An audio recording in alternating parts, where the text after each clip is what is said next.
we talk about infrastructure being king, right? And equipping and enabling ministry to happen long-term.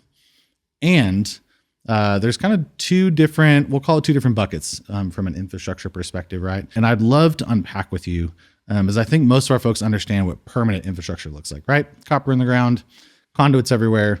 And so that's an infrastructure people are familiar with. But I think what's really interesting about Bayside is they have chosen strategically to not do some of those things.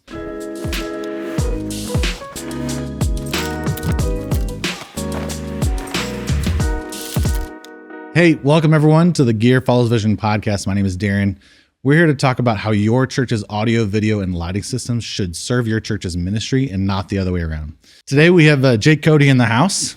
What's up? Resident of California flying out here to come hang with us. Appreciate you. You may know him as Yamaha Jake from back in the day. If you ever got some M7 or CL training from back when he was at Yamaha. But we're going to talk through kind of a specific infrastructure topic today, right? Like what kind of infrastructure do we need for our churches? But before that, Jake, I'd love to hear and you just share like a bit of your ministry background, production experience, how much you love working at Yamaha, all those good things. Yeah. Well, what's up, everybody? It's great to connect here. Yeah, I growing up, I think I always tell people this, my first tech gig ever, my mom led worship at our church, and so I was maybe 7, and she wrote me into doing those, remember the old overhead projectors with the clear paper? Yeah, I do. Yeah. So from an early age, I was involved in tech and serving at our church. I played guitar, and so youth group started playing guitar, but fast forward, after school, I started doing work with ESPN and ABC Sports, Fox Sports, during local like college football games, Stanford and Cal Berkeley and things like that. Wow.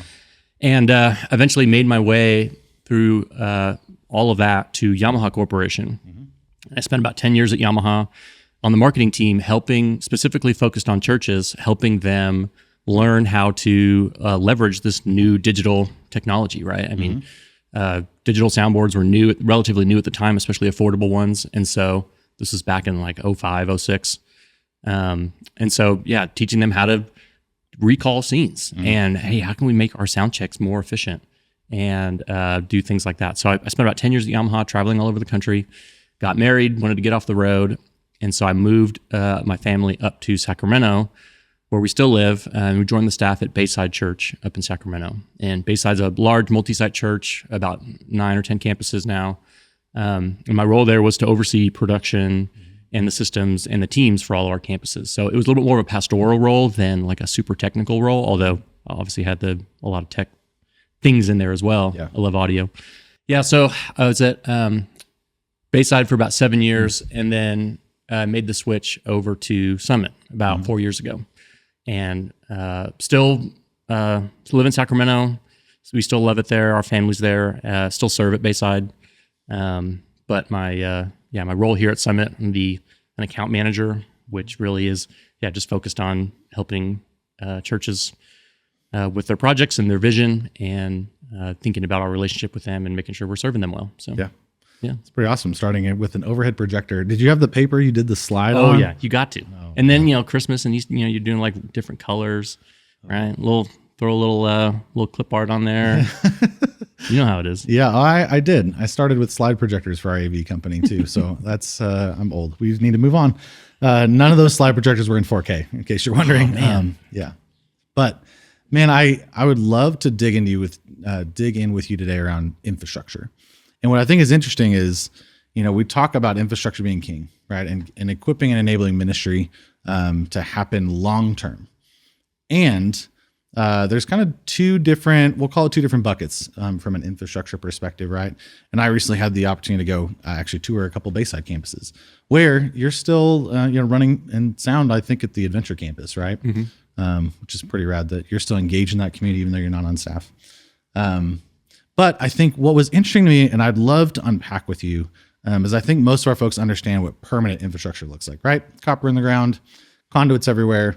And so that's an infrastructure people are familiar with. But I think what's really interesting about Bayside is they have chosen strategically to not do some of those things, right? So like what I saw was like the amplifiers for the PA are in portable cases side stage, right? With power run to it off a Turtle PD box, right? I saw the lighting systems, right? Like they're all truss and motors, right? So they can be reconfigured, pipe and drape instead of walls. Like really is like a very, very flexible space, right? And this is at the Blue Oaks campus and the Adventure campus that I walked through. And knowing that you've done that at multiple campuses, I'd like to know, or while you were there, you guys were doing it at multiple campuses. I'd love to unpack like the why behind that, because it has a really cool and deep why and a deep vision. So I'd be curious if you can rewind when you were on staff, several years ago, like where did that come from? Like why did Bayside say when we went multi-site, we went with this kind of portable touring style kind of infrastructure? Yeah, no, it's a great question. And I think everything, it all comes back to vision, right? And so not really because it looked cool, because it sounded great. It was really because for a few things. So you have to know the lead pastor a little bit at Bayside. His personality, he's an optimizer, right? So he's going to come in at the last 10 or 20%, be like, this is awesome. What if we did these couple of tweaks, right? Yep. That's just the way he's wired. Okay. It's important to know when your leader is wired like that, you got to lean into it. 2, we're in California, right? California, real estate's really expensive. And the government pretty much hates churches. Yeah, I think that's in the charter. Just a little bit. Yeah. Founding documents. We hate Christianity. So it's not really guaranteed that you're going to build another building, right? If you build a building once or you get into a building, you're pretty much going to try and keep it for as long as possible. Obviously, there's exceptions, but in general, there's a high value in California church culture of maximizing, right? So real estate's a premium. So every space is a multi-purpose venue, right? So you really don't want to build a purpose-built like theater or auditorium, because then you can only use it for 4 hours on Sunday. Yeah. Bayside also, as a value, is a very event-heavy church. So there's a big value on community, big value on being the like cultural hub of the city. It's the way they see it.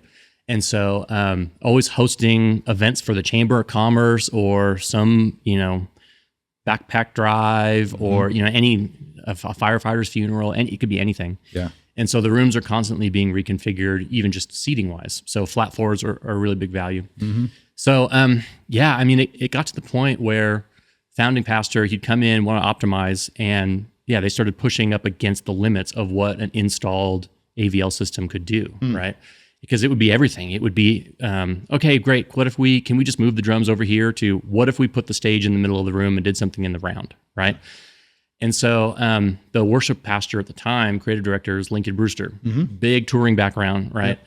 So he's a really technical guy. So he really is the pioneer of a lot of these, like, well, great, let's just put it on wheels. Great, let's just put this on motors. We can say yes more if we invest in this infrastructure, right? And let's define this sandbox. And as long as we're in this sandbox, we can do anything we want. And then over time, the sandbox just kept getting bigger and bigger because we had more crazy ideas. Yeah. Yeah, that's incredible. And the other thing I was, as you were saying that, realizing too, like, it's actually fairly rare in California for churches to own their buildings. Yeah. Right? There's a lot of leases. I'm thinking especially down in LA where we've done some work. There are churches that have, their own facilities there, but a lot of them are leased. And so, that I could see where, more of this kind of infrastructure mindset would make sense, right? So when these early decisions were being made, do you think they're made, it sounds like out of a heart to say yes to more things, right? Yeah.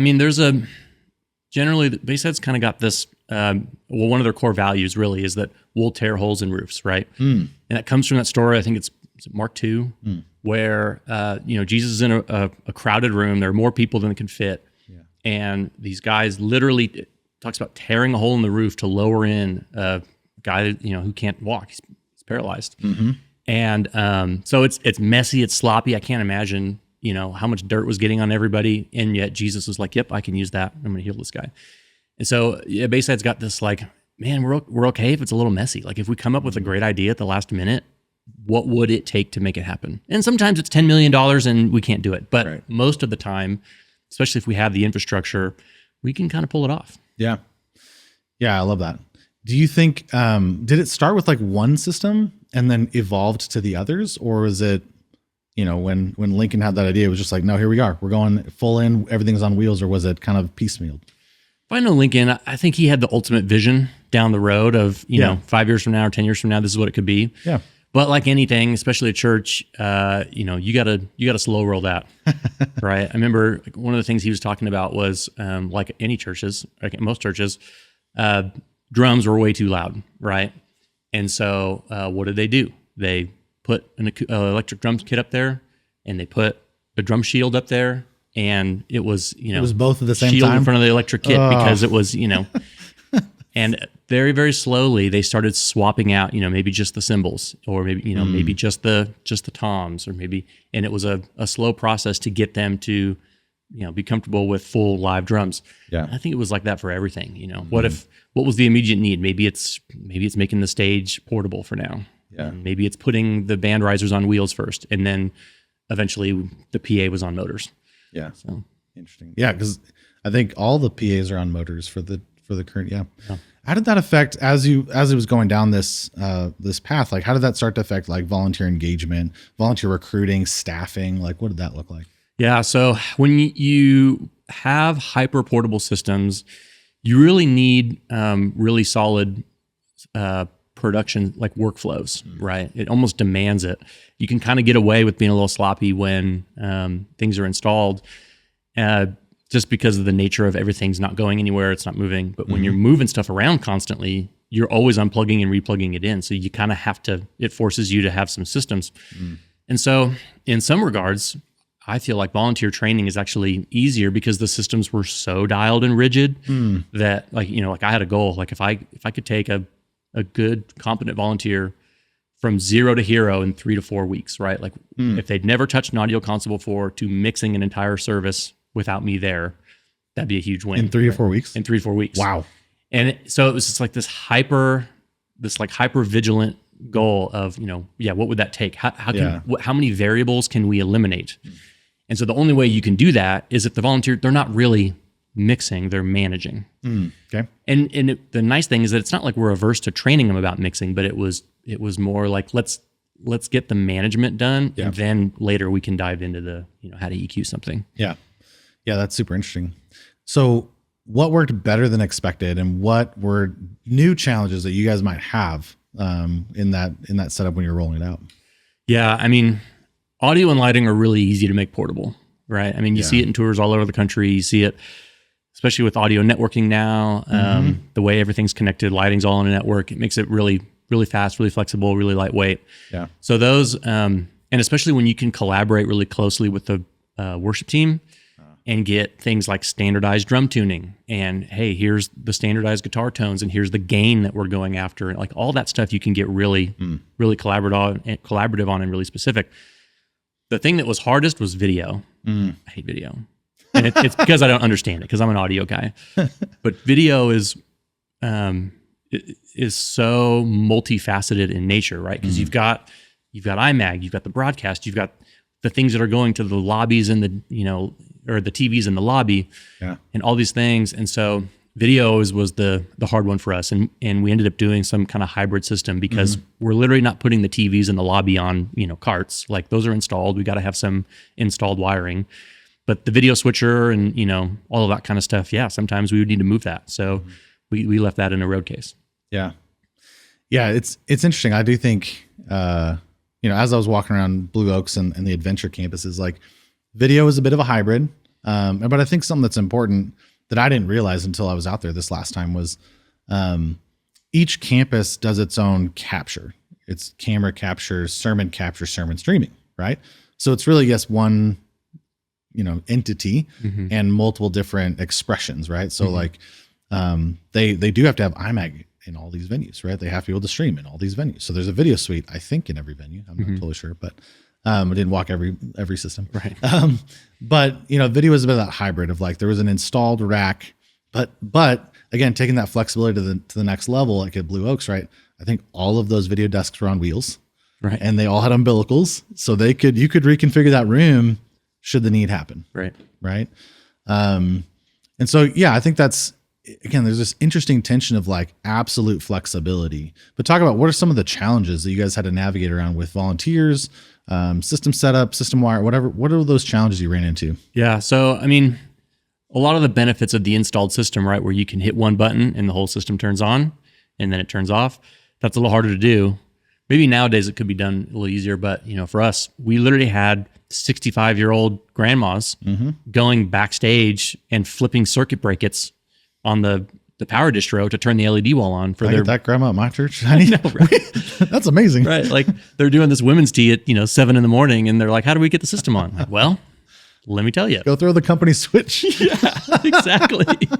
And it's like they were eager to do it. You know, don't underestimate your volunteers, especially your 65-year-old grandmas, man. They'll hustle. Okay. But it was good. But so there's those kind of challenges. I think too, in production systems or like more flexible tour style, they just look really intimidating. See all that shackles and black truss and wire hanging and everything, and it just looks intense. And so it's not as inviting, right? Like we had to go out and get people a little bit more. I mean, I suppose everybody does, but most everybody was pretty intimidated walking up to it. And then when they get to use it and they understand it, but I think those are some of the things that come to my mind immediately. Organizationally, both the pro and the con of the hyperportable systems is, one, you can do anything last minute, and the con is you can do anything last minute. Right. And we almost enabled leadership to wait till the last minute by doing that. And that was a tough tension. Yeah.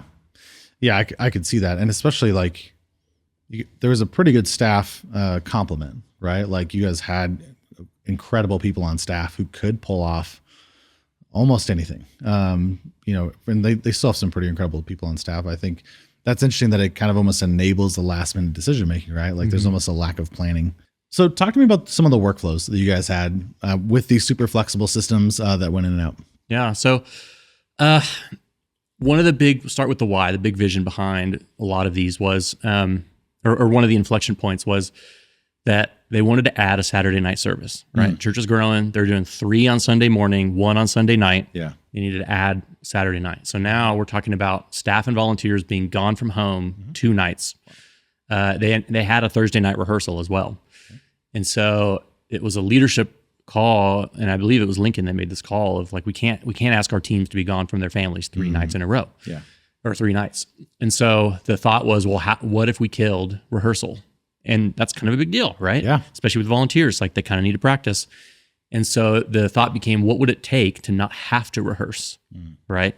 And then the systems all downstream from that came affected. So what they did is they created a Spotify playlist for about 20 to 40 songs, and they would update them periodically, but it was the expectation for staff and volunteers was know all of these songs and be able to pull them out at any moment. So like we wouldn't update set lists until Saturday afternoon. So but because we had that Spotify playlist of all those 40 songs, lyrics had templates ready, lighting programming had all of them templated. And so as long as that sandbox, as long as we picked from those 40 songs, everybody knew it and they could pivot on a dime. Bayside also for being not really a charismatic church, again, the hyper flexibility, there would be times where, great, we're done with the 4th song and pastor thinks we need to add, he's not ready to come out. He's add another song. Yeah. And so they would literally, the MD would over the talkback say, hey, we're going to this song. And everybody had it ready to go. Yeah. At a moment's notice. That's cool. So, but in order to do that, in order to make sound check really just stick to that hour, right? Also, we had to have control over all of the drum sounds, the guitar tones, the keyboard sounds. So all of that got standardized. We're going to tune the drums the same way every time. We're going to have these guitar patches. The gains were all matched because again, you want to make it volunteer friendly. Yep. So that guitar gain from last week to this week has to come in at the same level so that a volunteer could still run it. We even got really controlled about the positions on stage, and all of the in-ear mixes on the monitor console were based on positions. So if you were downstage right, you were BGV1. The BGV1 mic and the guitar that plugs in only on that line were already 10 dB louder in that in-ear mix. So it helps speed up ear changes as well. Yeah. So that's like an example of like, man, if you can get all these systems down, then the volunteer on week 2 that's never touched a console, all the faders are at unity and he's got an 80, 90% good sounding starting point. Great. And they're just managing transitions. Yeah. That's interesting because like I think in some of these charismatic churches I've mixed in, right, there's actually a lot of structure that has to happen in order to be flexible creatively, right? And so like, if pastor want to go up on stage with a handheld mic, like in the ones I've mixed in, we've always had it's one or maybe two handheld mics. So you know which side of stage he comes from, what mic he's grabbing. Yeah. He's not grabbing any mic. It's the one that we've designated, but it does allow for that creativity. Totally. That song structure or the song, you know, learning for all your volunteers lends itself to that too, right? Like just know 20, 25 songs. And then you can do whatever you want and pivot, right? And MD can just call, you know, any chord to go to the next song and transition. So yeah. Now let me ask this, like, I guess my first thought is like, okay, if you go to I like how you're saying this hyper portable or hyper flexible system, right? I instantly think like, oh, you got to buy touring quality, the absolute best piece of gear out there. Right. But as I was walking around, that's not what I saw. I didn't see like the most expensive, highest touring grade quality stuff. I saw pretty normal systems and equipment. So talk about that. Did you guys find a happy medium in having to buy touring quality stuff? Yeah. No, that's a good question too. And I think part of that comes from investing in good staff helps minimize your cost on equipment and install, right? Good quality staff who understand the systems and even can design systems are going to save a lot of money, and they know how to get the most out of that system, right? Jeff Gordon, I'm going to date myself, NASCAR driver. Jeff Gordon could drive a Camry way better than I could drive a Ferrari, right? I'd like to think that you could do pretty good with that. Maybe straight I could do better. Just no turns. But no, just don't have me turn. Yeah. But it's that concept of like, man, these guys are going to be able to stretch these systems. So we can really, maximize the juice out of that squeeze. The other factor too is, like most churches, right? Every dollar that we don't spend on production, they're giving to the community. Bayside's really a big community focused church. I'll never forget the local mall. There's some arson attack and literally burned down half of the mall. Oh my gosh. And Bayside rallied around and paid the salaries of all the employees that were affected that were now out of work while that mall was getting rebuilt for 6 months. Wow. And they do that kind of stuff all the time. Yeah. And so it's like, we could spend $3 million on all of this AVL, or we could spend $2 and, figure out a better purpose for this extra $1 million. We were really trying to be acquiring the Toyota of equipment, right? We want it to last forever. We don't necessarily need it to be the most like groundbreaking technology or shattering thing. We want it to turn on every day. We want it to do what we want it to do. Industry standard technology too is like an infrastructure is part of that, right? Like we don't want any like one-off closed systems, right? So like Yamaha, right? Everybody uses Yamaha. You can rent it anywhere, easy to find parts for. That was kind of the mindset. Yeah. And kind of like appliance level things too, right? Like Yamaha turns on and off every day. Right. Like you don't have to log into Windows. Right. Let's just say we'll let that console remain nameless, but consoles plural. I think the other thing that's really cool with the way you said that is that showed a level of experience for your team, right? So like occasionally when what I've seen is like production guys who don't really know what they don't have the experience level to understand what that top dollar gets them. They'll just go buy the top dollar, right? When they might not have needed, they could have done the mid tier and gotten all the outputs they needed. Yes, they wouldn't have all the bells and whistles, but at the same point, they didn't need them, right? So I think that shows the team you had was very focused on what are our outputs we actually needed, right? And I think that's part of what you guys need to do too, right? Is invest in your people in a way and staff in a certain way. So talk about that. Like what did that look like for y'all from a staff standpoint? Yeah, it's a great question. So in a way, it forced our hand, but it also enabled us to be, funny word, more flexible. So we approached it really in two ways. We kind of had this upper level of really experienced engineers. Most of them came from touring, right? So we could design a PA really easily because we had done that many times. We could completely reconfigure a network, like the back of our hand. We could re-white balance. We can reset angles for lighting. I mean, it could be anything. We had essentially a really high level lead for every role. And because of that, then all of our subsequent hires could actually be a little more entry level because they were coming into dialed systems. Yeah. So we didn't have to, we could get away with, more and less at the same time. So not only did it help us on the infrastructure wise and the gear side save money, but having that level of high level guys really enabled us to have a lot more entry level. So we had 15, maybe 20 people on staff, right? 4 or 5 of them were ballers, and the rest of them were really great, good natured people that wanted to learn and grow. We also had a school there, so we had students pouring in as well, and they would help, really execute and learn the systems. And then it ended up being like a farm system where all these young 25-year-olds would learn all these great systems, and then we'd ship them out to other churches. And so it was a cool setup. Yeah, and you need those level of hands, right, to reconfigure your entire stage into the round on a Wednesday. Well, so that's actually a great point. Like Bayside, literally, there's not a day of the week we left the amps on 24/7 because every single day from 7 a.m. to 7 p.m. there were events happening in those rooms, multiple events. Yeah. And so when we had to do a set change, right, it was a day. It was load out Sunday afternoon, load in Monday, and we had to be completely show ready by Tuesday. Maybe for a bigger set like Christmas, we had a few more days, but it was no more than a week from load in to dress rehearsals and running the first service. And so it was, we had to be quick. And in order to do that, you need good systems and a lot of bodies. Well, and it wasn't just staff too, which is what's impressive is like there's, Dan was telling us that there was like 40 volunteers coming that day to change over the lobby for the next thing they were doing. And so there's a heavy volunteer culture as well that's needed when you're looking for that level of flexibility, that level of multi-purpose that I think is really important. So yeah, I'd be curious. So like as you're now here at Summit, and obviously you're still serving at Bayside, which is rad. Like I'd be curious with that perspective, with that vision that you had from that leadership, how are you helping folks navigate it today, right? Because they can go on that pendulum from like everything is permanently installed to a bit of that hybrid, kind of like y'all's video setup to, hyper portable. So how do you help people navigate like what level of infrastructure should they go after?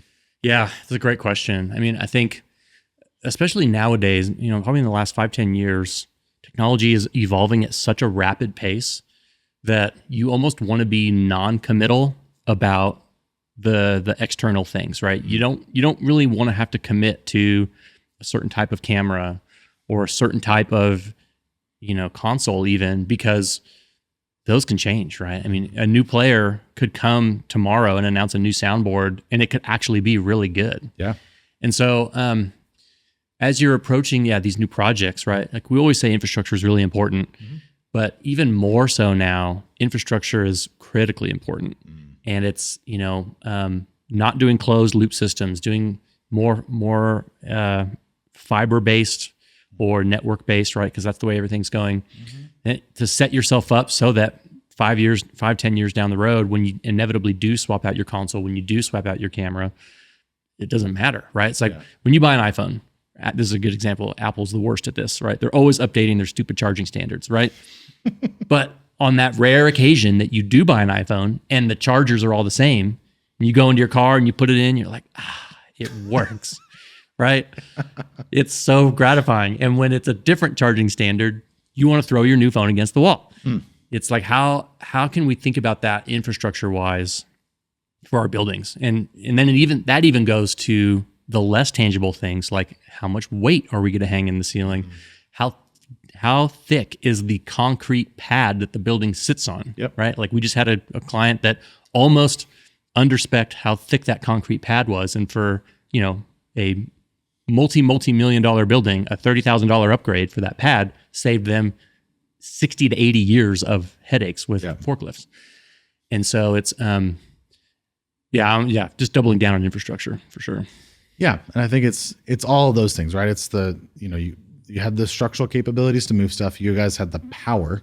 I think Blue Oaks had more company disconnects than like inputs on stage, but having the power. And then I think as we look at, permanent stages, a lot of times we're doing permanent stages, right? Asking the question, right? And saying, man, how often are you going to reconfigure things, right? And if the answer is once a year, then maybe a floor box makes sense right next to the drums, right? Instead of running it 50 feet over. But if you need that flexibility to move it around, then maybe there's a hybrid setup, right?